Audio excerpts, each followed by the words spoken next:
La coupe de cheveux, terrible. Oh, plus ça va, plus je ressemble à Paul Mirabel. Salam les Roya. Bonjour et bienvenue donc dans cette nouvelle vidéo. Aujourd'hui, on va parler d'une série qui se fait un peu démonter par-ci par-là et à laquelle j'ai un peu envie de me porter à la défense de cette série parce que honnêtement, c'est pas si dégueu. Aujourd'hui, comme tu as pu le voir dans le titre, on va parler de How I Met Your Father, le spin-off de How I Met Your Mother. Et je tiens d'ores et déjà à m'excuser pour l'accent anglais déplorable qui va être servi, comme vous avez déjà pu l'entendre sur les deux titres. Et aussi, on va en parler un peu de Friends par-ci par-là, donc vraiment un accent anglais français comme on les aime ou pas. Donc déjà, vraiment désolé, et j'aurais bien utilisé les titres en français, sauf que en français, c'est comment je l'ai rencontré et comment je l'ai rencontré et eux. Donc vraiment, aucune aide. Aussi, je me fais un point d'honneur à ne rien spoiler ou divulgacher de la série. C'est un peu une sorte de vidéo pour vous donner envie de regarder la série. Et au pire, tous les éléments de l'intrigue que vous allez avoir se trouvent au maximum dans le premier épisode. L'idée, c'est de présenter en quoi cette série est innovante et peut-être un peu essayer d'élargir le débat concernant les séries de 20 minutes, les sitcoms comme on a l'habitude de les connaître. Donc cette série, elle est disponible sur Disney+. Va falloir que je commence à prendre un chécos de la part de Disney+, parce que vraiment je leur fais vraiment beaucoup trop de pubs. En ce moment, il y a toute la saison 1 qui est sortie et la saison 2 est en cours de diffusion. How I Met Your Father est donc le spin-off de How I Met Your Mother. Et c'est le même principe, c'est-à-dire que on suit un personnage principal, ici on suit Sophie, qui raconte l'histoire à ses enfants de comment elle a rencontré leur père. Donc on va y aller tout de suite.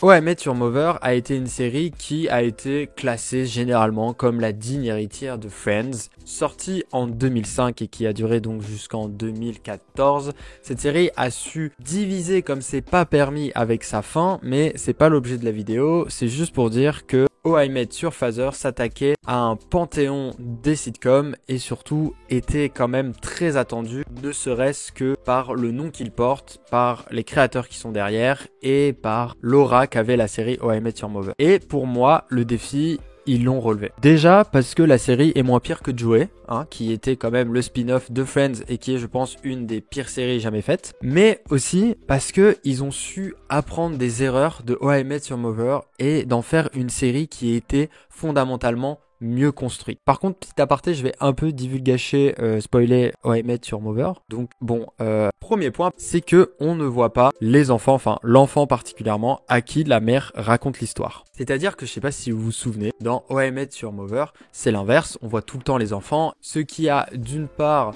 donner des réactions vraiment très peu pertinentes parce que c'était vraiment des trucs en boucle qui nous remettaient et surtout une fin qui a été tournée du coup lors de la saison 2, mais aussi le fait que on pouvait se douter un peu à quoi la mère allait ressembler. Pour ceux qui ont suivi la série à l'époque, lorsque Stella était pressentie pour être la mère et que tout s'alignait pour l'être durant la saison 4, en fait il y avait beaucoup de théories sur internet à laquelle moi je me rattachais, qui était en fait que ça pouvait pas être la mère vu la tête des enfants et qu'il fallait forcément quelqu'un de un peu plus brun, un peu plus avec des yeux un peu plus noirs, etc. Sauf que là, comme nous on voit la mère et qu'on sait à quoi elle ressemble, en fait ça fait que tous les personnages présentés peuvent être potentiellement le père. C'est pour ça que dans le groupe d'amis que l'on suit, il y a plusieurs personnages. Il y a bien évidemment Jesse sur lequel l'intrigue a envie de nous faire croire que ça sera lui le père, mais il y a aussi Sid qui lui est joué par un acteur indien qui peut tout à fait être le père. C'est-à-dire qu'il y a à peu près 3 gars dans le groupe d'amis que l'on suit. Il y a Charlie, Sid et Jesse. Et en fait, les 3, décemment, on peut en enlever aucun. Et c'est pas parce que tel personnage est en couple ou tel personnage est affilié à telle personne pour l'instant que forcément on peut l'exclure. Parce qu'on sait que c'est How I Met. Et si vous avez regardé How I Met Your Mother, vous savez que c'est pas parce qu'on est en couple à un moment dans sa vie que forcément on est exclu de l'intrigue. Aussi, dans les autres gars potentiels qu'on a, on a aussi Yann qui est donc un afro-américain qui lui aussi peut très bien être considéré comme le père. Et pareil, si on continue dans l'idée qu'ils ont voulu mieux construire l'intrigue autour d'une véritable enquête, c'est que ils nous donnent des éléments à peu près sur où est-ce qu'on peut chercher. C'est qu'on sait la soirée à laquelle elle a rencontré le père. Ça c'est vraiment dans le premier épisode, c'est dit tout de suite. C'est qu'ils ont réinversé l'intrigue. Ce n'est plus est-ce que le personnage principal va rencontrer tel personnage et peut le devenir oui ou non, c'est en fait j'ai le choix entre tous ces personnages sur lequel je mise le plus. Et en fait ça fait en sorte que nous en tant que spectateurs on est un peu plus investis parce que en fait on a entre guillemets une sorte de choix à faire et on a une sorte d'enquête qu'on peut mener en parallèle et on n'est pas juste là témoin de quelque chose en fait. Mais ce que je veux dire c'est que quand on part du principe que les gens qui vont regarder How I Met Your Father sont principalement des gens qui ont regardé How I Met Your Mother, de reprendre le même encadrement mais en même temps de le rendre différent et de permettre aux gens de s'investir davantage, bah moi perso je trouve que c'est créatif. L'autre point se tient dans la dynamique des personnages, c'est que tant dans Friends que dans How I Met Your Mother, on a deux points communs. C'est un groupe d'amis qui se connaît depuis relativement longtemps et auquel il y a une personne qui débarque dans ce groupe et qui vient tout balancer parce que un des personnages va s'y attacher fortement. Là, ce qu'on a d'intéressant, c'est qu'on a des dynamiques de personnages différentes parce qu'en fait, c'est deux groupes d'amis qui rentrent en commun à un moment donné dans leur vie. C'est-à-dire que d'un côté, on a Sophie, Valentina qui sont très amies. Valentina sort avec un nouveau perso pour Sophie, mais aussi pour nous, Charlie, parce qu'elle revient d'un voyage d'Angleterre, je crois, ou un truc comme ça. Et de l'autre bord, on a Jessie et Sid, qui eux sont meilleurs potes depuis l'université, dont la sœur de Sid vient de réapparaître un peu dans sa vie d'une manière inopinée, et donc qui est un nouveau personnage pour Sid et Jessie, mais aussi pour nous. Donc on a à peu près des mêmes dynamiques similaires dans les deux groupes, mais qui rentrent en collision et qui font en sorte que, au niveau des découvertes que vont faire les personnages, au niveau des liens qu'ils vont tisser, en fait ils vont les tisser en même temps que nous. Parce que, encore une fois, en tant que spectateur, bah on est un peu moins passif.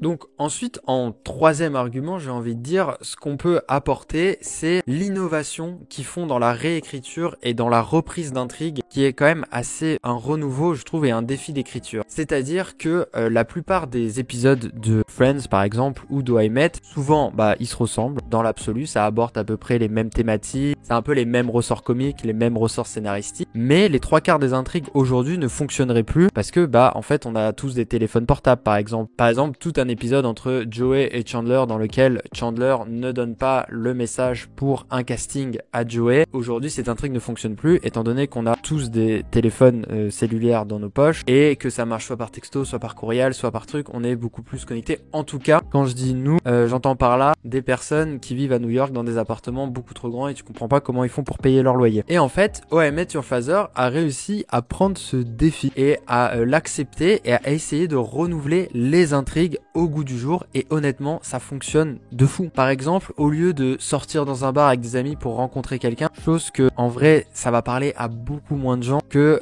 s'inscrire sur une application de rencontre. Et le premier épisode, c'est Sophie qui monte dans un Uber pour aller à son date Tinder. Ils ont réussi à ressortir la vieille intrigue de comment tu rencontres quelqu'un inopinément, mais en rajoutant tous les objets technologiques en fait. À l'instar de Friends et How I Met qui eux s'inscrivaient parfaitement dans l'époque dans laquelle ils étaient. How I Met Your Father le fait avec brio pour le coup. Après, on pourrait apporter aussi, et souvent ce que j'ai vu comme critique, c'est les gens qui disent que c'est cringe parce que c'est pas drôle. Ça, j'avoue, j'ai pas d'avis à donner sur ça particulièrement. Regardez la série et faites votre propre avis.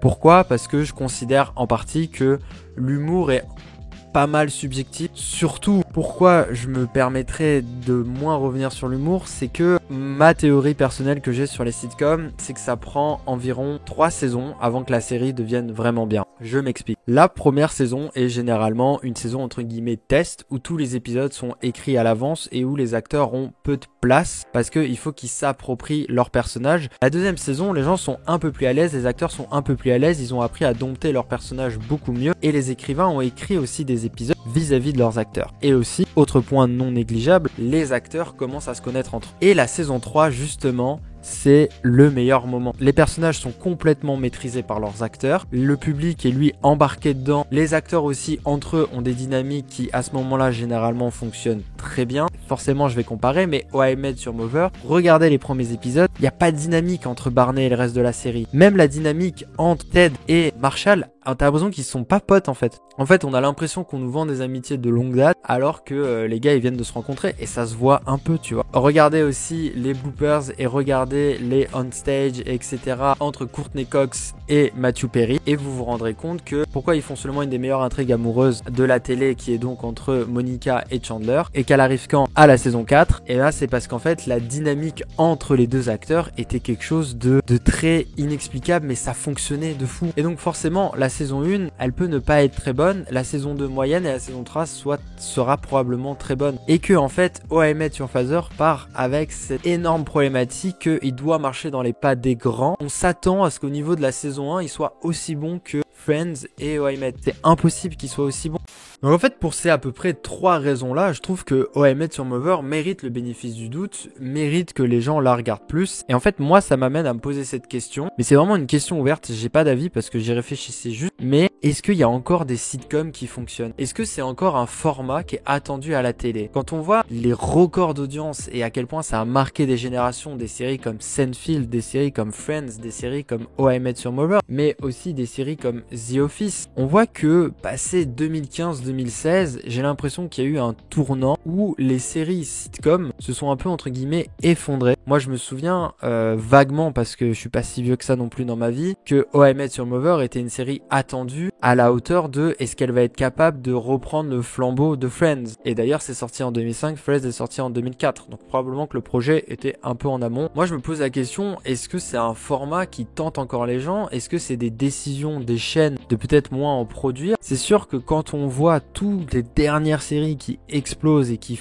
cartonnent de fou, ce sont des séries à intrigue dans des univers complexes et surtout entre 8 et 10 épisodes de 1 heure. Si on prend House of the Dragon, si on prend en ce moment il y a la diffusion de The Last of Us qui est en train de cartonner de fou, et après si on prend sur la plateforme Netflix même Squid Game ou Mercredi, ce sont des séries à enquête entre guillemets. Je sais pas si c'est les modèles de consommation ou si c'est les attentes du public, ce qui a fait vraiment en sorte qu'on ait quand même malgré tout de moins en moins de séries de 20 minutes, et surtout qu'il n'y a pas de série de 20 minutes, un vrai sitcom phare comme toutes les séries que j'ai citées avant. Je sais que Friends est un ovni, mais quand on se rend compte que les 2 derniers épisodes ont fait 50 millions de vues en live à la télé, c'est quand même hyper impressionnant. Peut-être qu'avec l'avènement des plateformes de streaming, en fait, les gens regardent en boucle les mêmes séries de 20 minutes et n'ont pas forcément besoin d'en avoir des nouvelles. C'est vrai que Friends est une série, par exemple, qui est transgénérationnelle à un niveau que je pense c'est assez rare. C'est ça, moi je me pose cette question-là, de savoir est-ce que les gens ont encore quelque chose à foutre des sitcoms en fait. Moi je trouve ça un peu triste parce que c'est vraiment un genre que j'adore.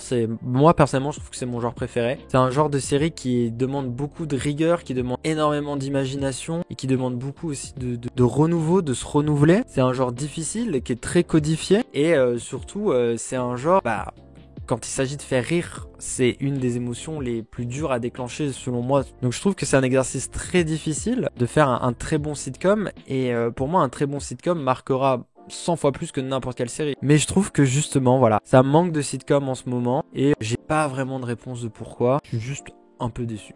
Donc voilà, je pense que ça fait pas mal le tour. Moi, je vous encouragerais fortement à regarder How I Met Your Father, en espérant vous avoir donné un peu envie de regarder cette série. Donc j'espère que c'est une vidéo qui t'a plu. N'hésite pas à me dire en commentaire ce que t'en as pensé, si t'as regardé la série, si jamais t'as regardé et que t'as pas aimé, pourquoi. Vraiment, ça m'intéresse. Merci à toi d'avoir suivi ces vidéos. N'hésite pas à t'abonner si ça t'a plu. Et puis on se dit à très vite pour une prochaine vidéo. Bye!